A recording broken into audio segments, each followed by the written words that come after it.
So right before we started recording, we were talking about doctors and somebody being a cool uncle or a bad uncle, etc., etc. And Hakim and JT both said how it's very important for a kid to not be afraid of doctors or dentists. And I'm really not afraid of doctors. But for some reason, I don't even have a fear of dentists, but I'm just too lazy to go to a dentist. I've had a literal crater in one of my teeth for the last 12 months, I'm pretty sure. It was all covered. A dentist fixed the tooth. And after 3-4 years, the plumbing or whatever you call it, it popped out. And for a year, everybody's telling me go to the dentist. But I am that stereotype of a person who will wait until it starts to hurt. And that is when I'm going to fucking go. I refuse to go before then. First, I'm afraid of how much it's going to cost, even though now I am fully insured, so I should be fine. And number two, that driller. I'm going to have to get drilled. I'm not afraid of pain. I even like pain, baby. You both know that. But the driller that fucking vibrates your whole fucking jaw zzz, oh my, that's so bad. The longer you wait, the more expensive it will be. Please go get it fixed. But if it was a crown that was dislodged, then if my memory serves me right, you can just get it filled again. You don't need to get a new excavation in the tooth. So your worries are misplaced. Don't worry. Oh, that's nice. Please go. Yeah, because if you don't get it fixed, then you can get a bad infection in the area. It can spread to your jaw. It can fuck you up. Don't do that. You're setting yourself for a very bad time. My please. jaw is what I'm making and what puts bread on the table. So yes, I should definitely be careful with my mouth. Imagine if I came and got a lisp. I'm not making fun of people who have lisps, but I would not be able to play the Eastern European stereotype guy with a lisp. That's fucking for sure. Oh man. Yeah, I don't trust the teeth people. When I was a kid and I got braces. I was telling him this kind of hurts as they were putting on. I was like, oh yeah, it's gonna hurt. And then sure enough, later, one of my teeth just turns black. Oh my they God. had killed the nerve in my tooth, and so of course it had to be. I forget what the procedure was called. They drained it and then they filled it with not a dye, but the tooth looks normal now, and but that tooth is dead. I can tap it and I don't feel anything. So yeah, I don't trust those teeth people. They're scary. But isn't there an internal fight between dentists and doctors? I saw a TikTok recently. One guy is hugging his dad, and he's like, my dad is a surgeon, and he has 4 kids, and all of them are doctors. And he turns around to him and says, no, 3 are doctors. And the kid loses his mind. No, but dentists are doctors too. There's a meme aspect to that, yes, but no, there's a lot of respect between doctors and dentists. We have a mutual respect. They can take care of the fucking mouth. I'm not gonna be sticking. I'd rather finger old men than stick my fingers in people's mouths. I'm sorry, which is what I do. Which is basically my job description. I understand you completely. I'm like that with HR, because marketing and HR, that meme where they shake hands. So marketing and then shaking hand emoji HR, in both knowing that there's absolutely no necessity for their job, but they're not fucking snitching on each other so they get the fucking paycheck. But I had another patient today. It was a young kid, and I had to do some blood tests on him. He was 6 years old or something, and he heard blood tests, and he was like, "No, I don't want to take the blood test, no." And I was like, "Fuck, just shut up." There's another reason I didn't want to be a pediatrician because I can't fucking stand kids in medical settings. When they're chill and they're quiet, they're cute. That's lovely. But whenever they're not feeling well, it's not, unless they're lethargic, they're not making noise, then they're also cute. That's so fucked up to say. When the kid's almost dying, they're also cute. But yeah, whenever it's that in-between zone, the negative Goldilocks, where there's not enough wrong with them that they have to just sit there and be quiet, but there's enough wrong with them that I still have to look at them and they have energy enough to complain. That is the worst fucking thing. So yeah, anyways, the kid was just basically crying and screaming because he had to do a bunch of blood tests, but he was very brave at the end. He did it. He got a little toy and he was happy. So. Is there a thing with very, very, very religious people, and for example, their daughters, and them being treated by a male doctor? Is that a thing? It depends. Yes, but it depends on what's being treated. If it's just anything normal, then yes. But if it's a gynecological, examination, usually they'll want a female physician. But that goes for most places, including even in the West. There are lots of women who prefer female, and there's also paradoxically lots of women who prefer only male gynecologists because there's some, at least this is what I've heard from some people, that women, because they have the kits, they have everything, right? The anatomical necessities. So they, I guess, take it less serious, or they're like, oh, I have periods and I have period pains and I've given birth as well. So I've went through all this and I know how bad it can be. So they're usually more rough with women rather than men, who would sometimes be a bit more delicate. This is only anecdotal. So, hey, women listening to this, let us know. Quote tweet us on on Twitter. Absolutely. But yeah, this is just something anecdotal. But speaking of holes, so tell me if this is not a genuine psychological or like physiological or hormonal, I don't even fucking know, process. So as you know, I've been to Gabagool country, I've been to Sicilia for half a week or a bit more. It was absolutely lovely, etc., etc. I'll talk about it in some other episode.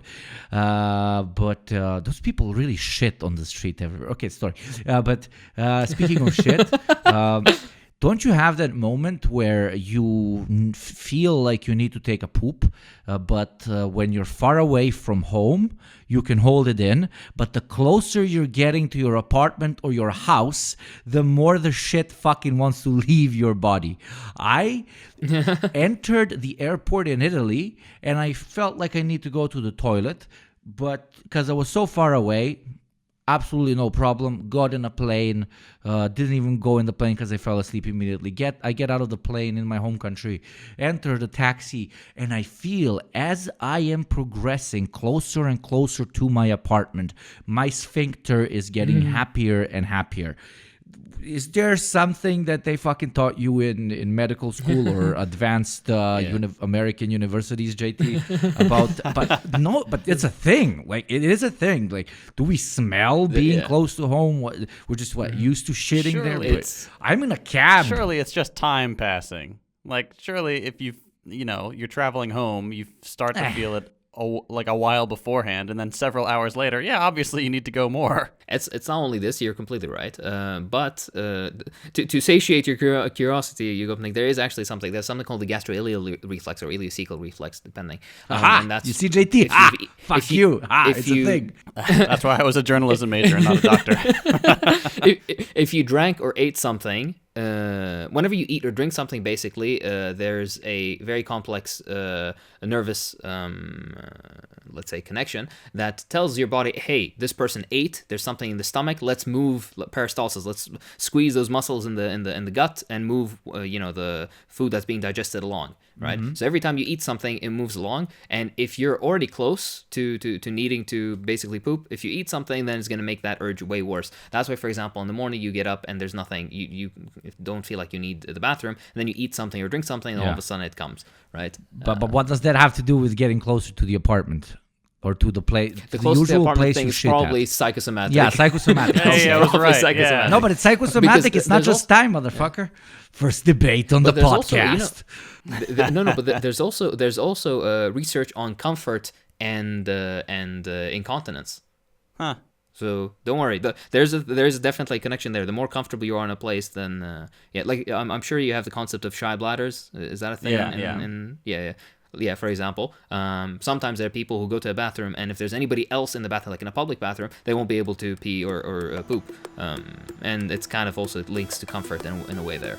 So yes, all this has medical backing. Don't worry, scientific. This is the hard-hitting content people subscribe for.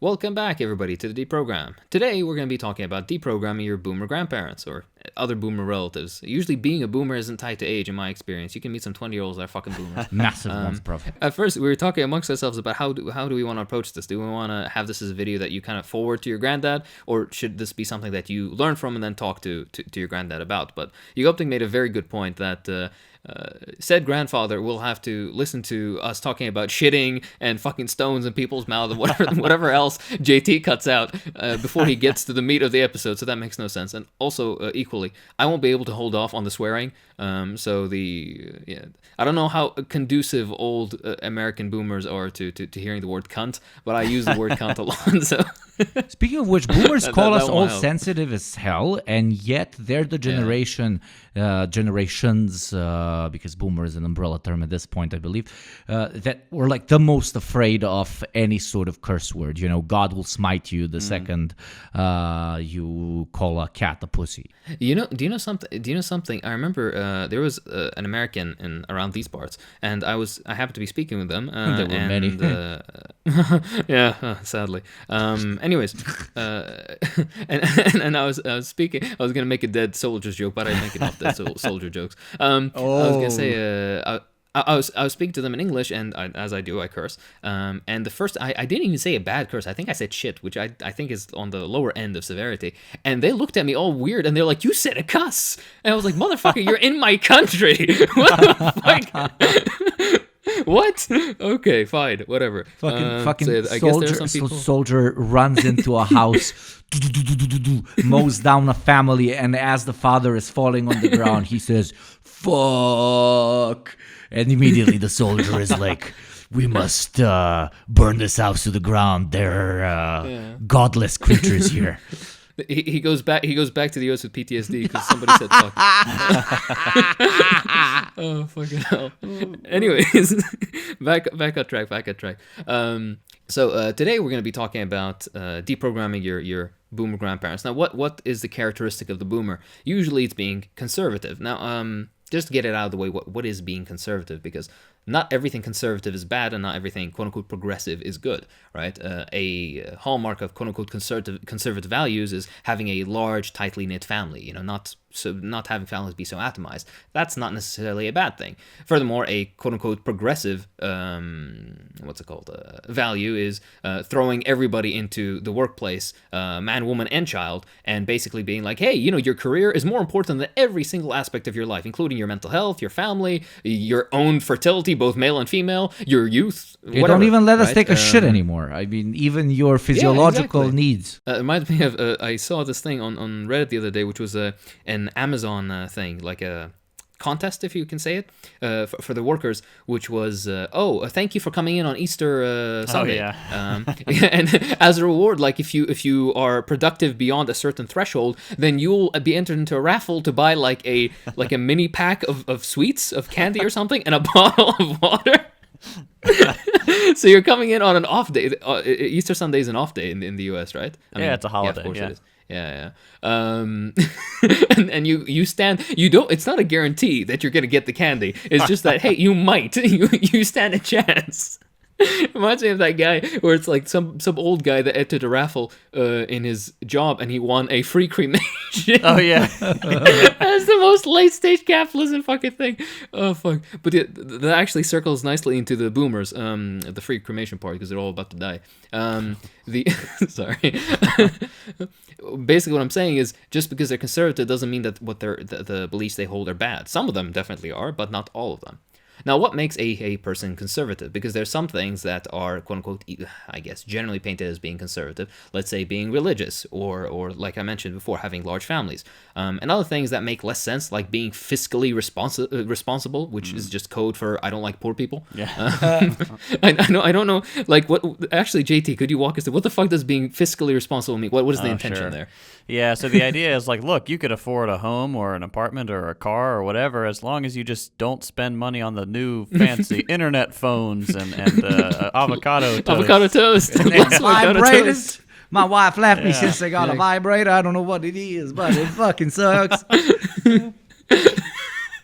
I don't know what that accent is, but I love it. I think I should be offended, as I think that was a southern accent. You're allowed to do okay. one Eastern It's European one, so it's okay. Hey, all right, I'll take it. But anyways, so yeah, the general idea of being conservative is the concept of, for example, family, religion, being responsible in your own life, not having the state take care of you, despite the fact that you have to kind of flesh out what is wrong with the idea of a state taking care of you. My freedom being taken away, which is also a strange thing, because under capitalism, both conservative or liberal, whatever flavor you have, you basically have no freedom to property, to work, to your own free time, to even see your family most of the time, right? Sorry, I go on so many tangents, but it's just things that I realize about American society that's so fucking alien to me. Yeah. I remember I saw this thing which was like a some guy, and he needed to ask for like leave for 2 days because he was going to get cancer surgery. Like he's gonna have his cancer removed, and the I don't know if it's HR or his boss or whatever, they denied it, or they was just like, yeah, like go, but we can't guarantee that you're gonna get your hours in or whatever the fuck. And I'm just like, yeah, this is like, it would be nice if there was a state that can guarantee you can have 2 days off to get surgery, right? That's some sort of law there. But yeah, They have like a disclaimer in the contract. Like 2 days after this guy went and got the surgery and got the tumor and the cancer out, he comes back to work, and they can't fire him because he just went and got a surgery. It would be really fucked up. But they remember that 3-gram tumor exiting his body means this is not the same legal person, and therefore he is no longer employed. They don't even have to inform him, because Tom with the tumor is the one who got the job. Tom without the tumor is not the same thing. So it would genuinely not even fucking surprise me at this point. Like, honestly, the little caveats and little side streets that they take. It's I would be completely unsurprised. But my point with this little, many tangents more than the actual main point is, whenever we talk about what being conservative or progressive or liberal or whatever else, these are mostly just distractions from class realities, right? If you're liberal or conservative, doesn't change the fact that you're a working class person with the same interests. Doesn't mean if you like the gays or not, which is, by the way, kind of problematic in its own right. But these are conversations that can be had, right? These people shouldn't just be excommunicated. Otherwise, like I mentioned, tradition and country and family, these are also tools used for convenience by the ruling class, right? A conservative would be like, but I love my country. I don't want X, Y, or Z person to come in and, these fucking Haitians coming to the border and, I don't know, doing the aforementioned, sleeping with the wife and corrupting young Billy and all that kind of stuff. The ruling class uses this to their own advantage, because when they need to, they're hyper patriotic. Oh no, we don't want those immigrants coming in. But on other times, they're like, hey, cheap labor, we want immigrants to come in. On sometimes they're like, hey, we should go to war with that country. On other times, they're like, hey, we should export all our jobs and build our factories in that country, because the wages will be way cheaper. So fuck American workers. The wealthy of another country can come in willy-nilly into the United States, for example. But if you're, like, again, mentioned in a previous episode, a Guatemalan refugee or whatever else, they won't allow you to come in because, they're poor. This idea of being conservative and progressive, just TLDR, class realities matter more. So your class interests are the actual moving factor here. All right, and with all that said, the intention with what we're doing with this episode is that we would like to educate you guys in the general ideas that older or more conservative people hold, and try to rework those towards serving leftist views or leftist aims by basically realigning their perspective. We're going to give a few examples, and we're going to work through them, and the hope is that you can take what you learn here today and then go talk to said boomer granddad, and then he's going to turn into a based boomer granddad who will tell you to shoot your landlord or something.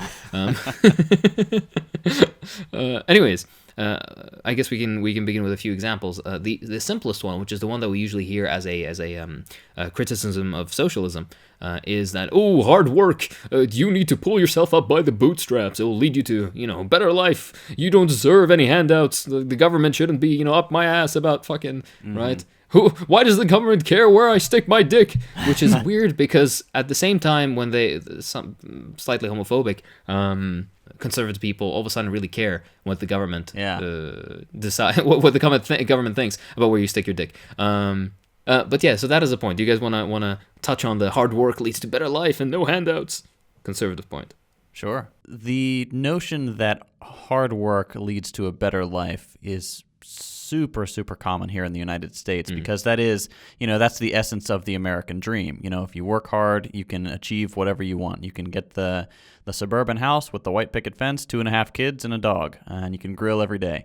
And that is no longer the case, and most people, under a certain age understand that, because, the things that our older friends and family members were able to achieve and work for are really not on the table anymore. So, like my dad, for example, hard worker and a very principled guy, but he was able to, land an entry-level job at a pharmaceutical company with a smile and a handshake, and that was about it. And now, people like us, you couldn't get that job because it requires, 13 master's degrees, and it starts as an unpaid internship and all this stuff. It's just, you have to be both underqualified and overqualified at the same time, and the conditions are just so absurd.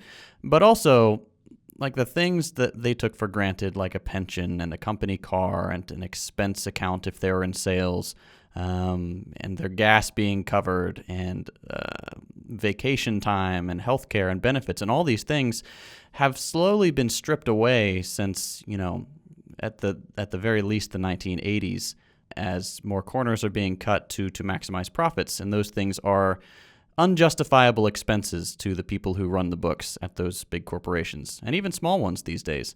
So, yeah, you can work hard and you can, make a living and get by and stuff, but the days of being able to, pay for school, your own school, and have a wife that stays at home and cooks you meals and stuff, and then pay for little Jimmy and Susie's schools and cars for everybody. Yeah, those days are gone. It's not possible anymore. Like, objectively, back in, the 60s, I think it was, college was pretty much free for Americans, which is absurd to think about today.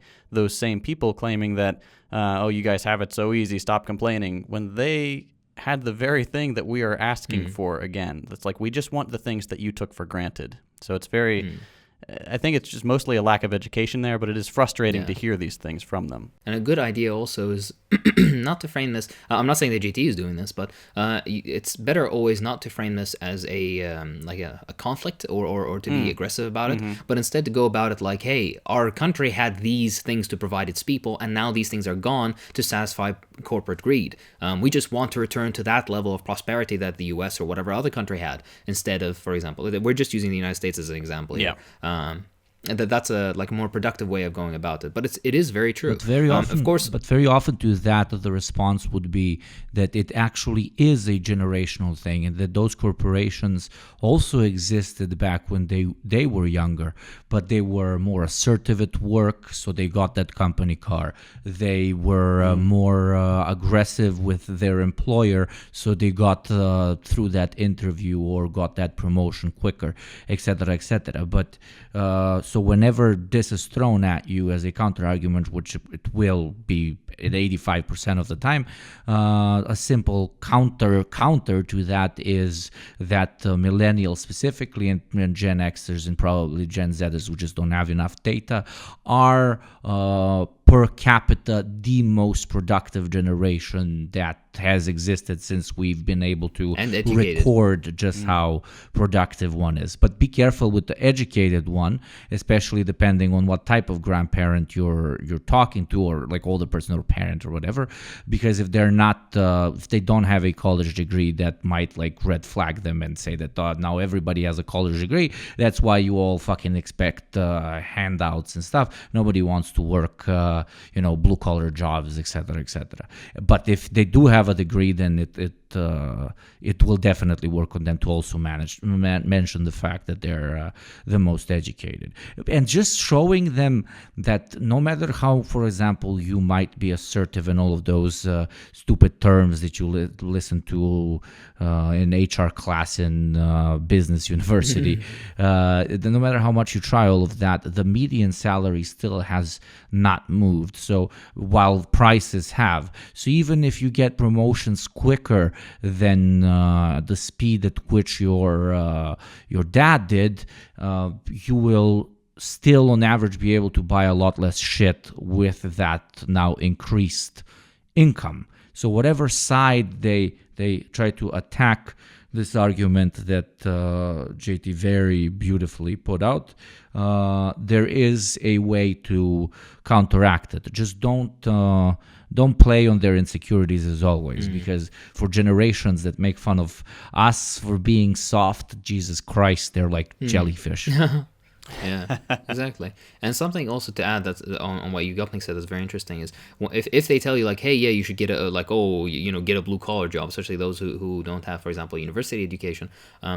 that's all well and good, but where are the blue collar jobs? That's a good conversation to enter into. The vast majority of blue collar jobs, steel and coal and car manufacture and stuff like that, these are gone for the most part. The U.S. economy has fundamentally shifted in focus since the 50s and 60s, and then you can enter into a discussion onto why that is. Why is it that we're going more towards service sectors, despite the fact that we're still the wealthiest country on earth? We have everything we need to produce stuff, but instead it's being produced in Indonesia and Thailand and China and India and Brazil. And you can have a deeper conversation about the intricacies of capitalism, of unequal exchange, of value transference, things like that. And you can kind of cultivate a perspective on workers' interests, on common worker interests, even between him as an American worker, between a Thai worker and a Brazilian worker or wherever else.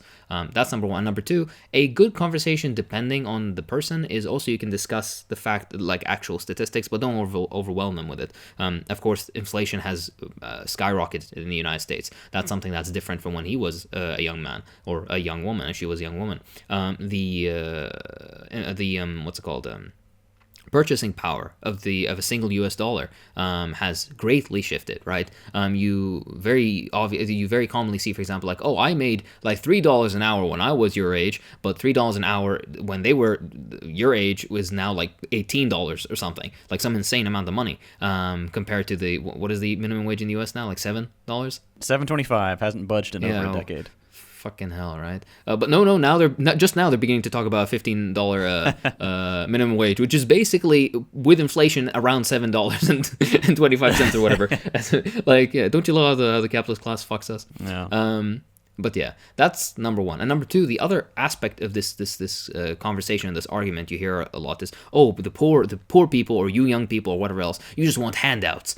And a good way of approaching this is also to kind of note that the people who receive the most handouts in society are the capitalist class. The people who won the most after the 2008 recession was the capitalist class and those same banks that fucking caused the entire mess. And from COVID as well. In the first place. From COVID as well. Yeah. Something Yeah, more recent. COVID's, They skyrocketed. Yeah, the richest 100 people have grown $3.7 trillion in wealth or something like that. It's an insane amount. Yeah. Meanwhile, the lowest, what was it? The lowest, like 50%, has lost to something to the tune of $3.5 trillion. I wonder where all this money was transferred. It's probably just a coincidence. Really, quite a fucking chin scratcher.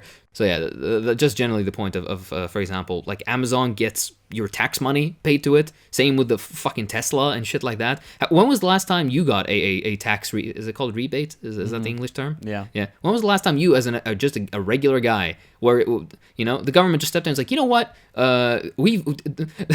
you've paid enough in rent this year. The government will cover your rent for the rest of the other half of the year, right? And by the way, that would cost less for the government to do or provide you healthcare or whatever else than it does to fucking give $30 billion in handouts to Bezos. It's what I love. I love doing this. I fucking love doing it. When I'm sitting down and like we're watching TV with my grandpa, and I'm like, man, all of these fucking parasites living off of fucking handouts. And he's like, yeah, grandson, yeah, like fucking Bezos and fucking Musk. You know how much of my tax money goes to that motherfucker?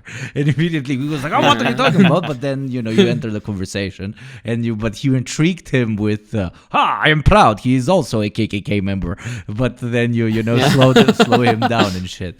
But like almost every argument that funnily enough conservative politicians try to teach their followers as arguments that they should use against the libs and the evil gummies ends up like after being cleaned up, after being deconstructed properly, ends up being a socialist argument that was kind of turned to be more reactionary instead of concentrating on class. We've talked about this plenty of times before. They take a real class issue, but then they change the class with race or gender or nationality, and they spin it as their own thing. Like they are so pathetic. They don't even like the grind for them isn't even what it used to be, where they were like much more interesting. You will go to hell, shit like that. That was when they were honest. This law cannot be changed because it says so in the Bible.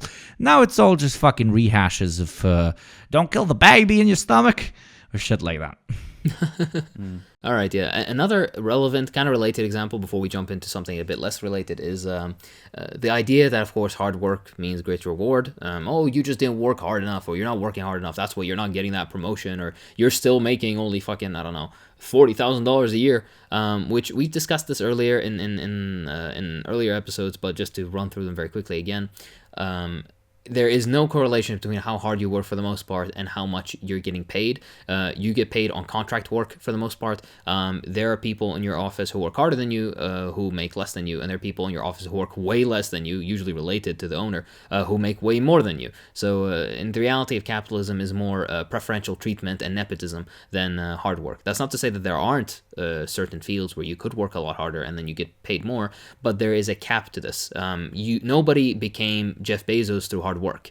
You become Jeff Bezos through basically generational wealth and quite a few lucky breaks, and all the connections of your business parents and their $300,000 loan to start your business and whatnot. Right? You can live a very comfortable life by working very hard and then making enough money for yourself. But there's no way you're going to end up being fucking Rockefeller. That's the point that I'm trying to make. Do you guys have anything to add on that? No, I don't think so. I mean, like if you just it's an effective way to kind of push back on that a little bit is to bring up people like Bezos and Musk and all the rest, Bill Gates, and show that, look, these people, they like to say they're rags to riches stories, but they're not. Like each of these people had a tremendous leg up over the competition. Riches to riches. Yeah, riches to riches. Hey, that's it. I mean, we started in a garage. Yeah, you started in a garage with like a pile of money. It's not the same as just the average person going out with an idea and working their ass off to do something. So it's just a little bit dishonest, and if you push back on it with their actual story, you might get through to them a little bit, because it's not so hard to sway these people on. If you use terms like elite and stuff like that, they'll probably agree with you. JT, please, all right? I was couch surfing, or I was sleeping on couches in my billionaire friends' mansions, all right? It is a rags to riches. I'm sorry, I'm just fucking stupid. But yeah, so that's just a point to nip in the bud because it's kind of related. I think another point that we hear a lot, which is kind of silly but also needs a little pushback, is, these educated liberals, they don't get to tell us what to believe. They're coming here on CNN and is CNBC, CBNC? MSNBC is just the other one. Oh, okay. Is it also a liberal outlet? Or? Yes. Oh, yeah. BJ, 6969, Exhibit, exactly. BBC. BBC is the only one that actually makes sense. XXXvideo.com. Very good news sites. Did you hear the super Iraqi fucking way I said BBC? Fuck me. I said BBC. BBC. It's like how Iraqis say Pepsi. We're like Bibsy. Oh man, I just saw, fuck me, this morning I saw this video. It's a very old meme, but I just happened to see it again. It was a female reporter, and she was reporting on something like the passing of some American police officer, and fucking good riddance, but she couldn't say her name, so it's like, and we're gonna say our give our respects to Dee Dee McDoodoo, McDoodoo, and then she's like, I'm so sorry. Make a doo-doo. That's so we're children, I swear. But yeah. Fuck. But anyways, the point being is like, these fucking liberals, they can't tell us what to believe. Do you guys have anything to say about this fear of what could be perceived to be intelligentsia, either from the academy or from what is perceived to be intelligentsia within media and whatnot? I mean, liberals are very condescending, so I can see where a lot of conservatives are coming from when they watch Fox News and they'll see these clips out of context. I mean, even in context, they're annoying. But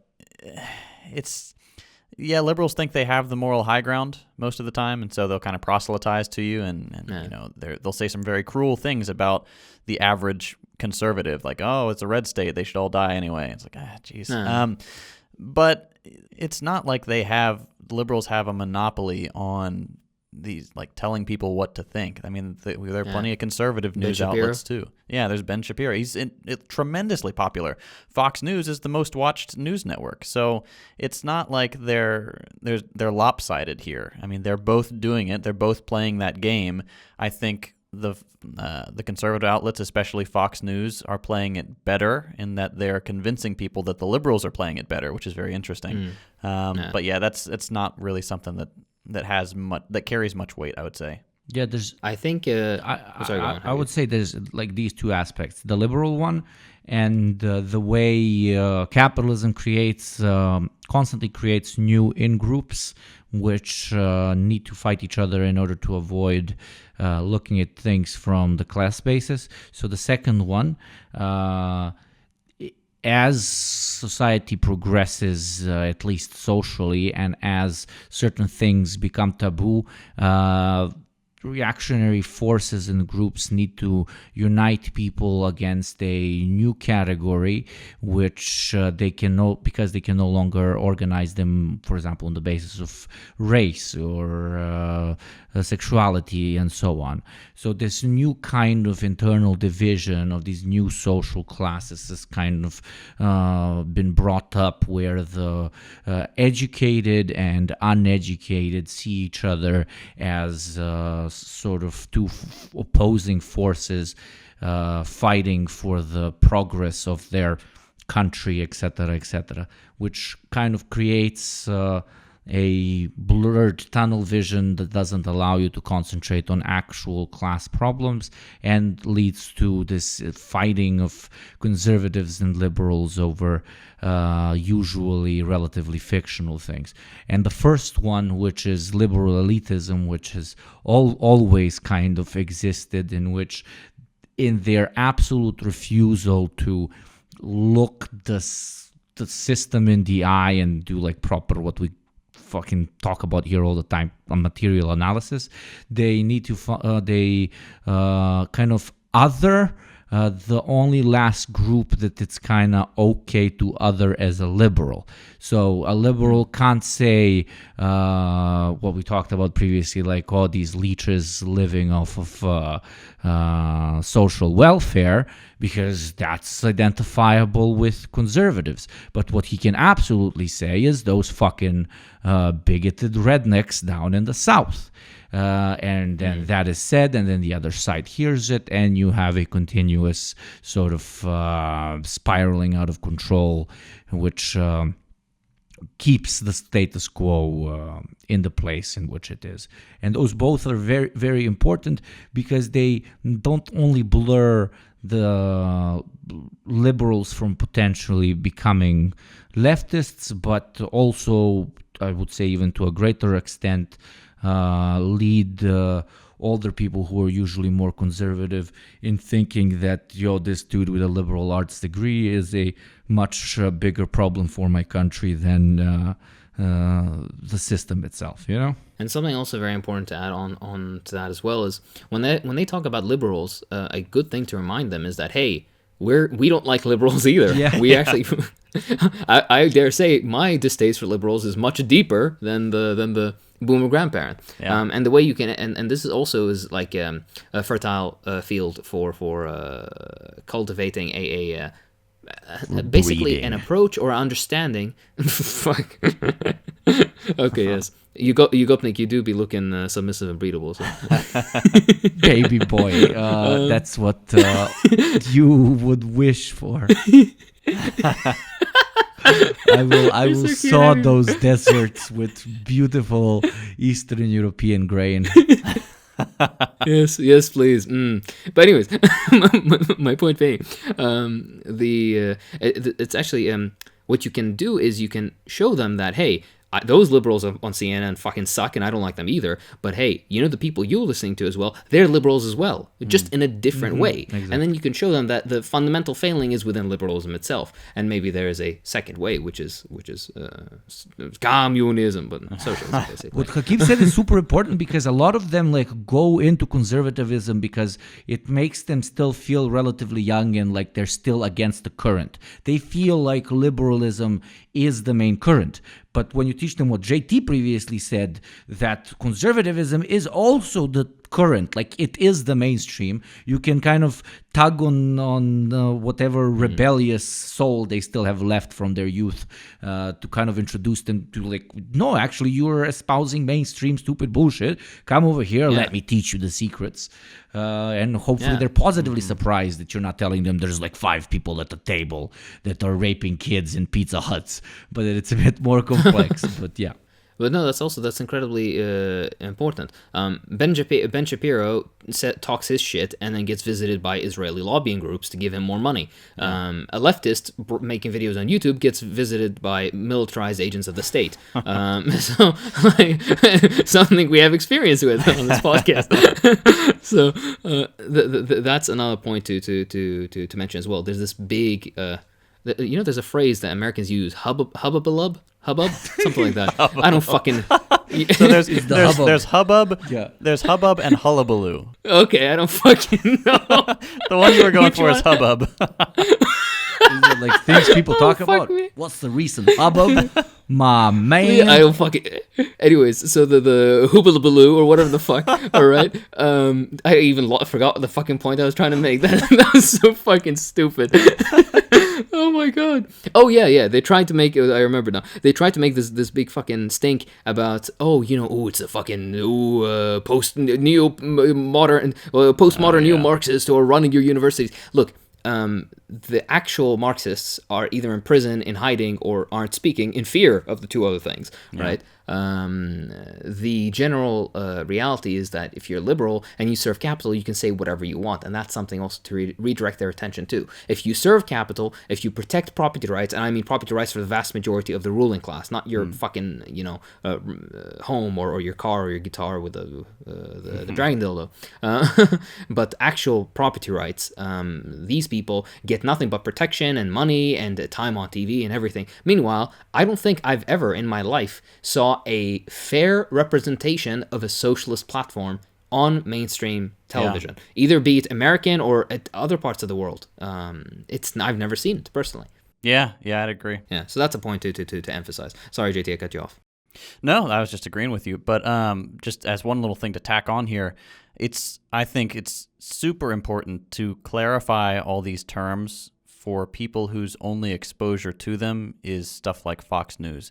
So while we understand what socialism means, and we can use the term socialist and liberal and be able to identify that these are different things, to a conservative, a lot of times they will think that liberals are socialists and socialists are just extreme liberals and things like that. And so it's important to show them, like, look, we socialists, the liberals are our enemy too. They don't want what we want. And what they want is, we think, bad. And we share that opinion with you, dear conservative friend, So it just, being able to explain the differences between these terms is a very important kind of square one to being able to have the rest of the conversation. Yeah, absolutely. Keep definitions straight. That's a very, very good point. And another point I think that we can touch on a bit, which is I think equally interesting, is that we're all becoming like fucking spineless. We're becoming what's the fucking go woke, go broke, whatever fucking shit they say, right? The idea that political correctness and woke culture. I saw what's his name? Ben Garrison? Is that the guy that draws the asses? Ben Garrison, the political cartoonist. Yeah. Yeah, the guy who's obsessed with drawing ass for some reason, right? He makes fucking Trump and everybody, he makes them thick as shit. But anyways, there's a thing where it's like, waking the woke up, and it's like it's a couple, and they're like, being startled shaken awake by a large alarm clock that has I think reality written across it. and you know how he labels everything, so like there are these arrows that are pointing at them, and one of them is like, COVID isn't real, masks don't work, vaccination is poison, and it's like climate change isn't real, right? It's this fucking shit. But yeah, the idea that there's a certain level of political correctness and woke culture that's sissifying, if that's even a term in English, people, and making you basically into some sort of coward, or a word that I really don't like to use, but I'll use it just basically, everybody's becoming a pussy, supposedly. I personally would be honored to be referred to as something that can pass a fucking human watermelon through it, but whatever. I just have found the term always kind of strange. But yeah, so that's the point. Do you have anything to say about this lovely? Yeah, it's interesting to hear that these older people, these conservatives, believe that everyone's gone soft. They'll always repeat that trite phrase, good time, hard times create strong men create good times create soft men, things like that, or weak men, or whatever hard they dicks say. create something. Yeah, exactly. Whatever. Yeah. and they take that as gospel, and they just assume that they were the strong ones, and then they created good times, and now we are the weak ones, and that's just how it goes. That's the way the world turns. And yet, does that mean Gen Z are the strong ones who are coming up or some shit? Yeah, but of course there's no such thing as Gen Z. They're just millennials too. They're millennial 2.0 to these people. But it's, I mean, the people who are saying that most often are like, 50 to 60. They're not the World War II generation. Like that was, the strongest generation that America can lay claim to, I would say. The last, decent older generation, and that's a stretch. But to lay claim to that valor, to that period of American history when you're like squarely in the Vietnam era and you were just a little weenie, no, it's a little sad for a lack of a better word. It's just not accurate. And it's also additionally hypocritical because at the same time, they're calling you out for being weak and subordinated and stepped on, and yet in a non-sexual way, and yet they're calling you to be thankful to your employer, to be happy with getting far less than what you earn for said employer. They only see softness in treating people well and better than they did when they were your age, and yet they don't see being a quite literal financial cuck in supporting the status quo and the system as it is. So playing on an ego and a sort of even partially toxically masculine sort of mentality of this is soft, this is not, you can very easily go ahead and say, no man, I agree completely, but I really like how in my generation we're not fucking soft pussies anymore. And he's gonna be like, what do you mean? He's like shocked. No, you are the soft pussy. And you're like, don't you know, like 40% of Americans identify as socialists. We no longer want to be stepped on by these fucking bosses, dude. And that's obviously gonna trigger him. And then you can continue the conversation and open his mind. And if he's a real alpha Chad giga motherfucker, he will have to eventually agree because your boss is stepping on your fucking neck. You have to remember that the conservative mind, just like the liberal mind, is a mind of contradiction, right? They have certain beliefs that are imposed on them by the socioeconomic superstructure that can't be reconciled with their actual material realities and material interests for the most part. So that's why, for example, you can say something like this and this will kind of like stun them, but they might stay in their delusion. They might stay in what they personally believe. To remind, this is like a slow process. You can't just have one conversation with these people who have held these beliefs for decades and then all of a sudden they'll see the light. But it's still a very, very good point that Gopnik made. Something I would also like to add is that he said they only see soft when, and then he went on, correction, they also see soft when they look down. So erectile dysfunction joke. When they can see it. Unfunny. Very often. Sure. Exactly right, yeah. But so this idea, and by the way, also the concept of being a pussy, whatever that's supposed to entail, is fundamentally flawed because usually it's connected to ideas of toxic masculinity. Yeah. Oh, I served in Vietnam and I went and I shot up a village and killed children and then came back and had horrific PTSD that the guy still can't get a full night's rest from. This is not something that makes you hard or strong or whatever the fuck. I mean, he can't get hard for other reasons, but sorry. That's not something that makes you, I think there's a lot more aspects of positive masculinity that a conservative mind can also get along with. For example, ideas of providing for your family as a man, which is, like through labor and whatnot. That's a more conducive thing. But even then, there are limits to that because then this can be taken in a toxic direction of like, oh, you should completely break your back and ruin your mental health and serve a boss endlessly for this idea of providing for your family. So it's a delicate field to navigate.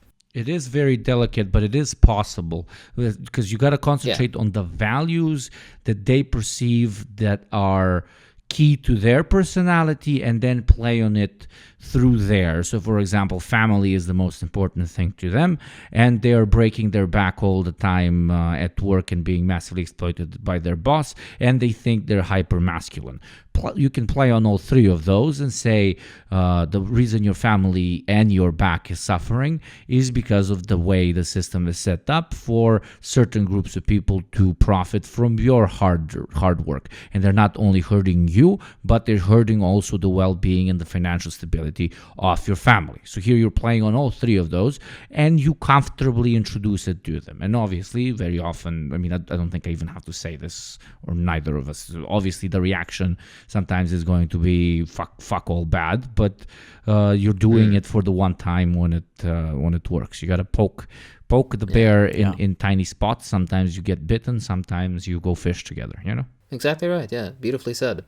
I think another point, it's kind of, we touched on it a bit, and I'll link to another point that I would like to also connect. The idea that, this is usually also with white, older, like white boomers, usually is that, the concept that the white man won't be left behind. In 2050, the majority of Americans won't be white anymore, the horror. Right, and the idea of immigration and the fears around that, and I think again, this is speaking of that disconnect, this contradiction within the both conservative and liberal mind. The idea that an immigrant is coming to harm you is fundamentally flawed. The immigrant is also a working person, is a member of the working class just like you are, and you have the same interests. The people who are against you usually can be of the same color as you, meaning the rich white businessmen, which are the vast majority of industry and business and finances is within white hands in the United States. Yet they're the number one cause of misery for the white working class. And they will point towards blacks or Hispanics or whatever else and be like, those are your enemies. Actually, don't look at us. Don't look at the Irish conspiracy. Yeah, but yeah. So do you guys have anything to say about the concept?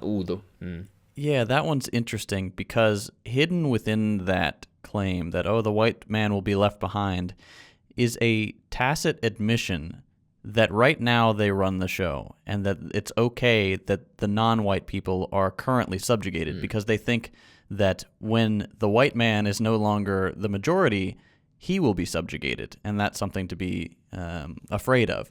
So, like, he's subconsciously aware of the fact that he is on top right now, and he just doesn't want that position of power to go away. Yeah, and it is delusional, and it absolutely is correct, the feelings of superiority that they're afraid of feeling on their own skin by somebody with a different skin color. Haha, I'm so smart. But it's still a delusion because those who do actually control the economy much more co-align on the basis of class and are far more class conscious than your fellow whites or whatever other group in the country that exists. It's just your internal masturbation of thinking that your group is the shit and everything is run by your group, etc., etc. While the guys on top, they don't give a shit what color the shit on the street is, because all of them are shit on the street in their eyes. Irrelevant cogs in the machine. Now, if it's the cogs going to be white or brown, fuck, they don't give a fuck. Exactly right. I think this ties also very nicely to a point that I touched on earlier, which is the idea of patriotism, right? The idea that the socialist or the Marxist is not patriotic. You want to fucking, have women in common ownership, or we're all going to sleep under one large blanket, and, fucking Jose and Tariq are going to be making love. You're going to be forced to watch Jose and Tariq make love for 2 hours every day. It's part of your education. The joke being there, it's going to be a Hispanic and an African American. Because it's an Arabic name, Tariq, but I love the way that Americans say it, Tariq. Same with my name. Apparently, my name, my pseudonym, whatever the fuck. Apparently, it is also another name that's common amongst the African American community, Hakim. But they say it differently. I don't know. Hakim? I don't know how they would say it. But anyways, in English, because it's Hakim to me. JT, you say it. Yeah, I'd say Hakeem. Hakeem, there you go. Yeah, so just like just the soft H. All right. But yeah, so very, very, very neat. There are a bunch of other names, right? Jamal. Yeah, I mean, Jamal, like from Beauty. That's another Arabic name. Very beautiful names. But anyways, my point being, you're gonna have to, when you're being re-educated, you're gonna have to watch two members of differing ethnic backgrounds of the same gender, mind you, make love in front of you for 2 hours minimum every day. That'll be part, and Mandatory. make sure to get this across. Make sure you get this across to the boomer. That'll definitely get them. But, sorry, pulling back a bit. My point being is that the idea that the socialist is non-patriotic because he wants X, Y, and Z is completely mistaken, because it is the socialist or communist, Marxist, whatever you want to say. We are the people that want everybody to be educated. We want everybody to be housed and employed in dignified existence, both in employment and in social situation. We don't want anybody to be forced to stay in a relationship that may be abusive or harmful to them just because out of economic necessity. We don't want anybody to wallow in misery of basically lack of education or illiteracy, which, by the way, is of a certain notable percentage in the United States. I think, what was it, something like 60% of Americans can't read to a fifth grade level. Yeah, it's shocking. Yeah, right. It's difficult to believe even. I don't want any American to be evicted out on the street, for example. Like if I were American myself, even as a non-American, as a worker, I don't want this for regular American people, right? You don't want them to be forced into homelessness or to be abused in their job by a fucking cunt of a boss, to have absolutely no say over their economic possibilities in life, to have absolutely no say in where they spend the majority of their working day in their workplace, etc., etc. We want people to have agency over their life, and that, in my opinion, is more patriotic than the capitalist who would sooner send your own people to go in unnecessary wars to die for profits, who would evict people, who would fire people just, again, for profits, who would make sure to limit of all senses of rights on people, again, to maintain profits or to maintain this fight in society, this ideological warfare between, conservative and liberal. And of course, most importantly, the very fact that these so patriotic bosses or capitalists, they will move all these American jobs, for example, overseas, depriving the local communities of what brought economic life to them. Again, all for the sake of profits. This is a fundamental, I think, miscalculation on the part of a conservative mind, and you need to actually just carefully realign that perspective to show them that no, the only truly patriotic people, the only people who actually care about the nation and its people are socialists and Marxists. Capitalists have never, historically as well as today, gave a shit. I 100% agree. I mean, I mentioned this on a previous episode that a guy emailed me just, blasting socialists like, oh, you're never patriotic. Why do you, if you hate your country so much, why don't you just leave? And it's like, okay, we've heard this all dozens of times. It's everything you said. It's like, these people, their vision of patriotism is just, blindly saluting the flag and saying everything is great. And that is not patriotism. That's not caring about the people around you. What patriotism is, and not to get into the whole patriotic socialist thing, is, like all these things you said, is caring about your neighbors, is wanting the best for everybody, is acknowledging the problems we see in our society and working to fix them. That is truly trying to make things better, and that should be considered patriotism to me. Yeah. Looking at a homeless American or anybody of any nation, and first thinking, hey, this shouldn't exist, and they shouldn't have to stand in line at a food pantry or whatever to be able to feed themselves, rather than thinking, oh yeah, they should have just worked harder and pulled themselves up by their bootstraps. I bet they're a drug addict. One of them is the more patriotic idea, because out of love for one's nation and one's people. And that's also a difference between the attitudes towards nationalism within a socialist perspective. It's always it's inclusive, number one, so it's not tied to some like skin color or whatever, or ethnic background. It's inclusive, number one, and number two, it's productive and what's the term in English when you like it builds up people. It's not meant to tear you down, be like, oh, he's a filthy drug addict, fucking drunk, he doesn't deserve to, yeah, constructive, that's the term, thank you. Yeah, it's a constructive approach. It's not one in which you just kind of try to tear people down and be like, oh, they don't fucking deserve, they didn't work hard enough. So yeah, but that's so the topic of socialism and nationalism. We've spoken about it at other instances.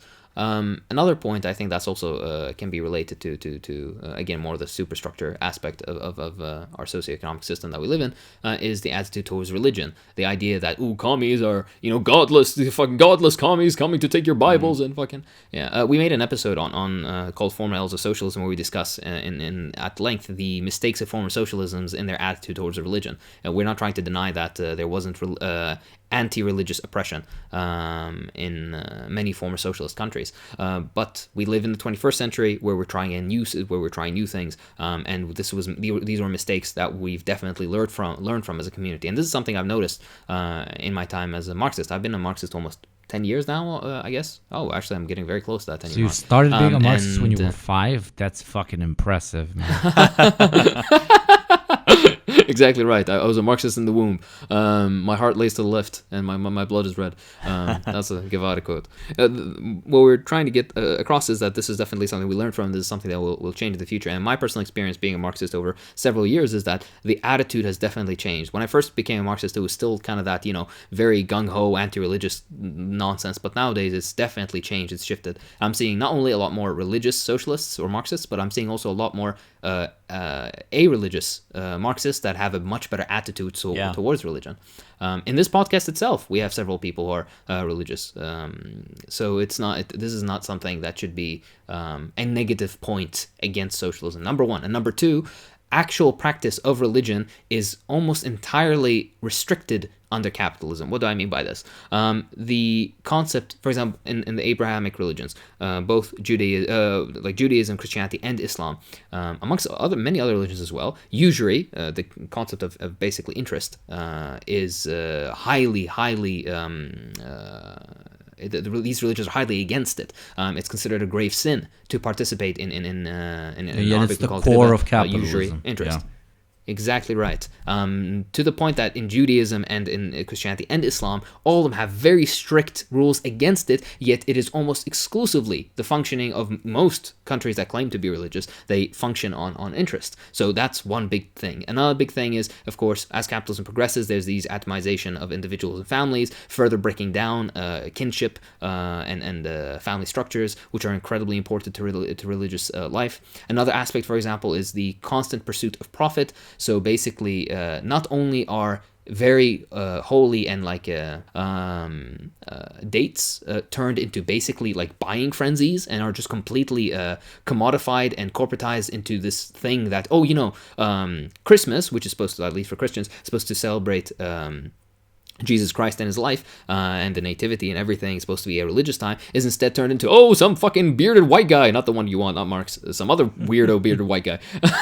He's coming down your chimney and he's gonna touch your kids and eat your fucking milk and give you gifts or whatever the fuck, right? And you should go out and spend as much money as possible. And like even sometimes like Ramadan, you kind of see this a little bit, not very much. We still hold the holiday to be incredibly sacred, but you see some of it in advertising, shit like that, and it leaves such a bad taste in the fucking mouth.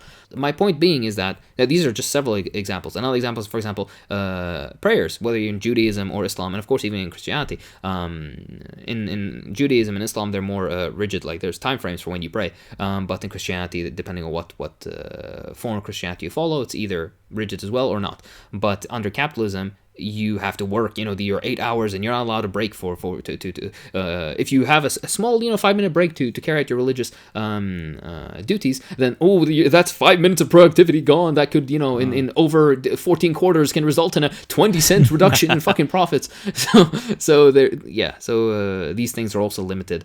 I could go on and on, but actual religious practice and sincerity is heavily limited under capitalism, much more than it would be under a conscious and positive socialist experience. And don't get me started on the insane bastardization of religion specifically. This is a very US-centric thing where it was literally turned into a money laundering machine where there's thousands of just completely made up fucking religions. Okay, now an atheist just smirked and led, like, haha, they're all made up. But you get my point. Completely made up in order to launder money through like 50 different channels where you have motherfuckers believing in space aliens that came and fucked a rock, and then a monkey came out of the rock, and that's how we were created. Which should disgust to such an extraordinary extent anybody who considers himself religious from any religious group in general, and that is only literally possible through market incentives, which have made absolutely nothing holy anymore, to the extent in which somebody sat down and unironically said, I will found a church so that I can make some extra cash from it. And everybody's doing it. I don't know if you know that the Kardashians have their own church that their mother founded, and they launder money through it. All their money goes into the church, and then they don't pay any fucking tax. Like, it's that like spread, and it is so against any sort of decorum or decency that any self-respecting conservative should value. And again, that can only happen in capitalism, literally. So there's something also that this reminded me of in that Marx. It's a Marx quote, and if I remember correctly, is in Capital, in which he says, "Accumulate, that is Moses and the prophets." Which is funny enough because it's a play on the Old Testament, in which there's like God's decree, which in this case becomes capitalism's decree, to accumulate, and that is Moses and the prophets, what they had taught. So the idea again is he's satirizing this fact that capitalism almost becomes religion in capitalist society instead of actual religious practice. So that's another disservice. And again, this is something that you can discuss with a conservative mind, but again, you have to use some tact with it. But amazing points from you guys, definitely. I think the last, I guess, point that we can touch on, which is a little bit more interesting, is the idea of maintenance of tradition, because the nuance here gets deeper. Because, all right, you hear conservatives and they think, oh, well, I want to maintain tradition, the traditions of, my country and my people and this and that and that. But what's interesting is, first of all, what is tradition? Tradition is a long-drawn practice of a particular group of people for various reasons. They arose as a result of certain material conditions or certain practices, and now have just become recreational almost, even though the necessity for them have ceased to exist, to an extent at least. The idea that socialism doesn't maintain tradition, or that capitalism on the other hand maintains tradition, is fundamentally flawed, in the same way that the religious point is fundamentally flawed. First of all, not all traditions are good, of course. There's certain traditions that are very bad, certain traditions that are against, women or the children, the rights of children, or even against men, certain toxic masculine traditions. We have to always analyze these traditions and see if it is something that's beneficial to society, or at least doesn't harm society, then they're okay. But if there's something that's consistently harming people's ability to feel even good about themselves, then it's something that should be at least analyzed to an extent. And going a bit further as well, differing traditions have different class origins, right? The traditions of the working classes are usually the ones that become adopted on across society. But on some rare occasions, there are certain traditions that were practiced only by the smallest group of the ruling class that then trickle down and have absolutely no basis in the practices of people's forebears. So there's also a class analysis aspect that can be done, and this is too general of a point to give anything detailed on, because every different area in the world has different traditions, and we'd have to look at individual ones and all that kind of stuff. It's too much to go into in this episode. But my point being is the idea that there is preservation of these under capitalism is fundamentally flawed. Think about any country, for the people who are listening to this, any country that you guys are from. Think about what life was like 100 years ago and what life is like now, and what traditions existed. Especially if you came from semi-feudal or more agrarian societies, the insane change that capitalism has brought about has almost entirely annihilated several different strands of tradition within society. Entire strands of industry, for example, like artisanal labor and stuff like that. Of course, like there's one point, like, the economist point, which is, artisanal labor is superfluous, blah, blah, blah. But also on the other point, there's a certain charm on maintaining artisanal production for its beauty and its technique and whatnot. And this stuff under capitalism is either bastardized by being completely mechanized into for purposes of overproduction, or are completely eliminated because profit can't be extracted out of them. And not only this, but also you get different strands of, for example, cultural imperialism, which are motivated by capitalism. I know I'm a bit rambling on this one, but there's so much to talk about, that's why. And the primary example of cultural imperialism being American imperialism forcing itself, American cultural imperialism forcing itself on many, for example, Western countries, at least from people that I know from, like Belgium and Sweden and France and the UK and Spain and places like that. A lot of their culture and pop culture, at least, is heavily influenced by American music, American movies. At this point, not American even shows, influence. At this point, we live in a monoculture, and it's the American culture.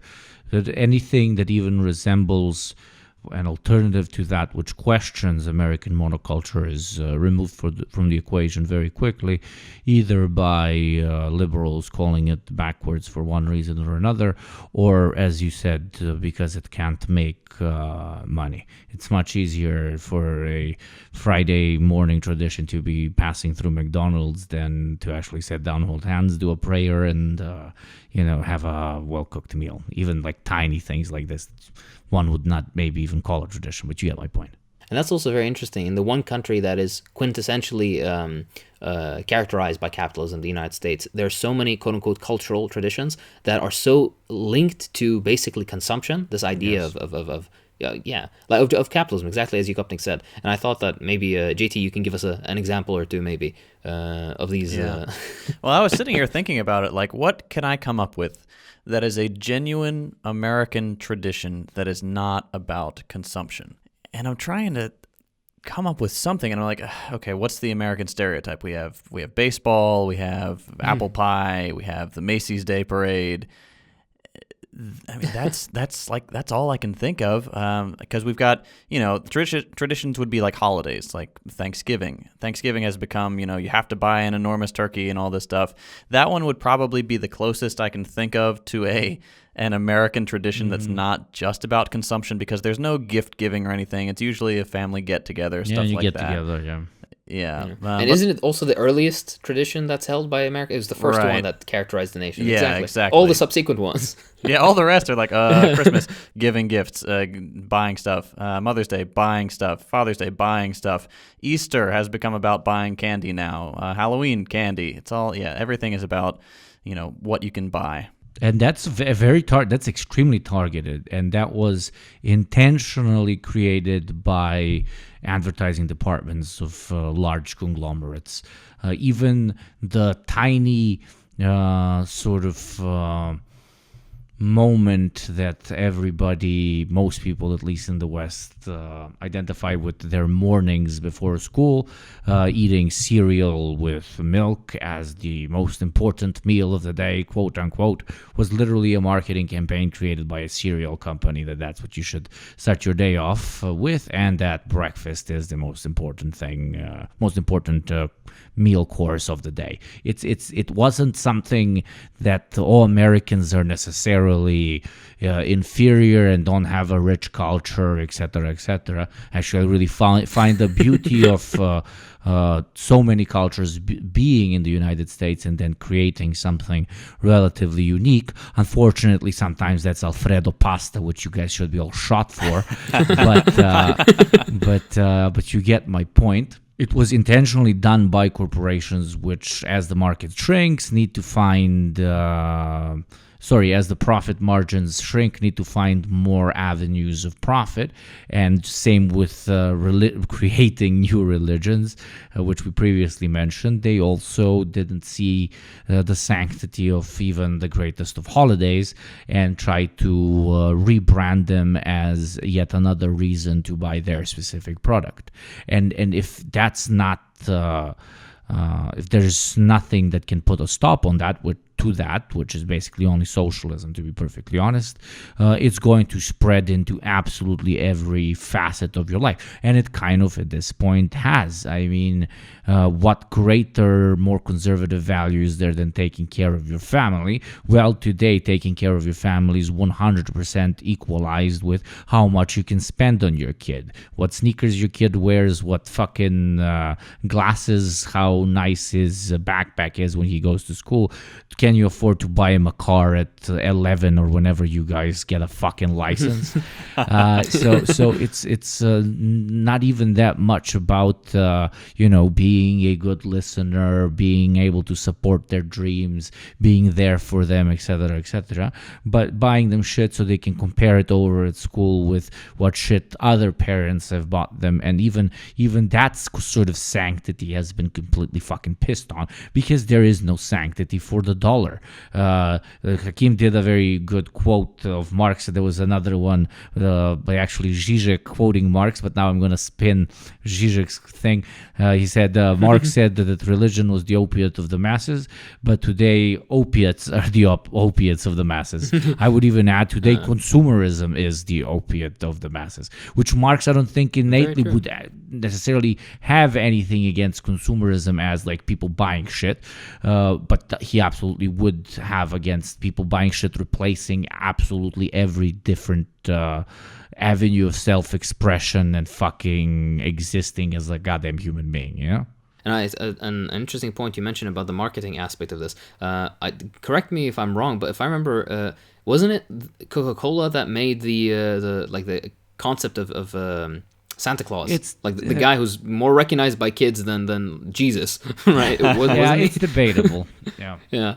I remember I heard something like that. People will correct me, but that's definitely interesting. Yes, and of course, the important point, of course, is that socialism, on the other hand, has been far better at maintaining tradition, historically as well as today, than capitalism ever has. And there's such extensive amounts of reading that you can do on this. I am too tired to go too deeply into this. But one simple aspect of this, for example, to compare with the Soviet Union, was cloth.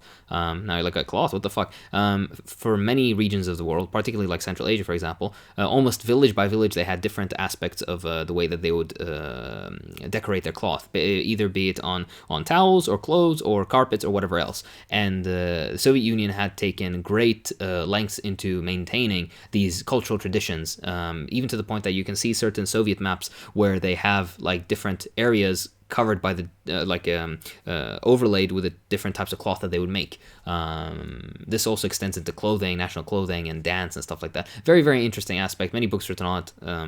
But I just want that. Socialism doesn't need to turn everything into a profit-making thing, so it won't fuck with your traditions. Literally, it has no need to. It doesn't care. Unless, obviously, it's insane traditions that tell you you're superior to somebody else. Well, then fuck that specific tradition of yours. Yeah. Respectfully. Not, actually, no. This very disrespectfully. Go fuck yourself. But yeah, exactly. And of course, around every tradition, there's nuance to be spoken of. Even if there's some problematic aspect of one tradition, then it can be morphed into something that can maintain the tradition while taking out that aspect of it that could be harmful, etc., etc. The discussion goes very deep, but my point being is that tradition and maintenance of tradition goes better under socialism than under capitalism. Capitalism doesn't maintain tradition. In fact, it does the exact opposite. It destroys it in hopes for replacing it with consumerism and turning you into a consumer. Consumer. I mean, at this point, we have boomers. It even turned like jizzing into consumerism. Like we have to consume porn, again, consume a product, so an ad can run before it, so that you can fucking come. I mean, like it's we turned coming into consuming a product. It's incredible. Like if I didn't hate the system so much, I would be impressed by it. Can't wait until they put chips in our brains and then they go like, hey, yeah, you want to watch this 30-minute ad? Oh, God. Okay, one last thing before we go, and this is maybe kind of more specific to the U.S. because we've got such a weird gun culture. One thing I've had success with when talking to conservatives is bringing up the fact that the commies like guns too. Like, they're fun. We're not liberals who are saying, oh, they're these awful, evil death weapons and they're, you can't enjoy them or touch them or they'll kill your family. It's like, no, that's a little ridiculous. I mean, Marx himself said that under no pretext should arms and ammunition be surrendered. Any attempts to disarm the people must be stopped by force if necessary. Funnily enough, a few years ago, this quote was making the rounds on conservative Facebook, and they misattributed it to Reagan. So if you agreed with it when you thought that Reagan had said it, then you agree with Marx on at least one thing. So, odds are if you just took a little bit of time to learn what socialism is actually about, you would agree with a whole lot more than just that. So just keep in mind when you're talking to these people, bring up the fact that left-wing figures have always believed that it's important to own and know how to use guns to defend against a corrupt and violent state and other antagonistic armed groups. And that will generally resonate with them. Beautifully said. Perfectly Very, put. very true. I just want to shake the hand of that fucking insane Chad that took the Marx quote and put it probably in a picture next to fucking Reagan. That would be so funny. We should do that to the British. Just instead put like Thatcher or something. It would be so funny. Oh, man. Speaking of Thatcher, of course, it is your socialist duty to not only arm yourself but also to pee on her grave at any chance you get. It is a gender neutral. Yeah, I always wanted to go to England so that I can visit two graves, to bow in front of one, Marx, and to take a shit in front of another. Exactly. Exactly right. I was good. Exactly right. Like what we talked about previously, the psychotropic thing that makes you shit when you're close to home. Oh, psychosomatic, it would probably like go so hard when I see her grave. Like I would not be able to stop myself. It would just like liquid diarrhea fucking everywhere. Something has to show is like, all the what's it called, news outlets of the UK were like, oh, the loss of the Iron Woman, what will Britain do without her? And then British people are actually celebrating in the streets, going like, ooh, the witch is dead, or whatever the fuck. Yeah. They're popping champagne. Like, it shows the massive disconnect. Oh, you think you have a free press? Your entire population is celebrating the death of a former prime minister, and your media is like, oh, but she was so missed, she was so great, we're all gonna love her. Fuck Yeah. With that said, this was, I think, a very preliminary look into how you can go about deprogramming your boomer relatives. Of course, like we said, this requires tact. You need to be, careful with the way you say Hakim things. says this always at the end as like this perfect excuse for if anybody comments and is like, oh, you missed this, or oh, you missed that. We just point them at that last part that Hakim says, that this is more complex than this, товарищ. And it's just a perfect getaway card. And fucking keep this in the episode. I want whoever has made it all the way to the end of this fucking episode to should get an insight into how our messes run. Hustler brains work. But the thing is, like, you're right. But we could talk for another 3 hours, but nobody's gonna listen to fucking 5 hours of us. Literally. So yeah, but like I said, you go about it with tact, with a bit of like sensitivity. They'll call you a Compassion, snowflake, too. but they're the snowflakes. So if you're a bit too harsh, then they're definitely gonna pull back, right? It's like a cat, an unfamiliar cat in your neighborhood. You can't be too aggressive about petting it. You have to go step by step, tadrijiyan, as we say in Arabic. With that said, though, thank you to everybody who supports us. We wouldn't be able to do this at all without the support of our lovely patrons. To remind you, we don't take sponsors. We're not fucking, Dollar Shave Club, shave your balls and fucking get $10. We don't do this shit, right? And the reason is because we don't want to have anybody controlling what we have to say. And as a result, of course, we all have day jobs, and this shit takes time. So we're very, very thankful to our Patreon supporters.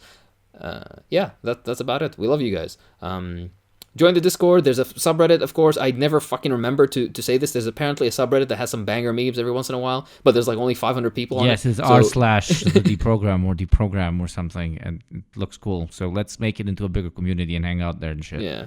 Join it, make stuff, make memes, and then we'll like play around with it and have fun. We lurk all the time. Yeah, Not only on Reddit, I lurk in your closet. Yes, you, Michael, listening to this. Michael, I am in your closet every morning. I see what you do with all the socks. Actually, I smell them. Okay, God, Michael? Enough. I would love a Michael right now. He's in his bed before sleeping, listening to this with fucking shit, fucking bricks. Fucking RAS activation. He's like, what the fuck? He fucking gets awake from that shit. I'm First sorry, Michael. podcast to ever lead to a heart attack. Hey, Yugopnik might be in your closet, but I'm in your walls. Oh no. And JT's in your mum. I'm at a respectful distance. in their your mom. Oh man. But yeah. Anyways, thank you everybody for watching. This has been the Deprogram. I'm Hakim. I'm JT. And I'm Yugopnik. Protect your mums from JT. JT. I'm sorry. He's nutting in your mom. I'm sorry. Oh, I'm She sorry. likes That's it his too. immediate fucking reaction.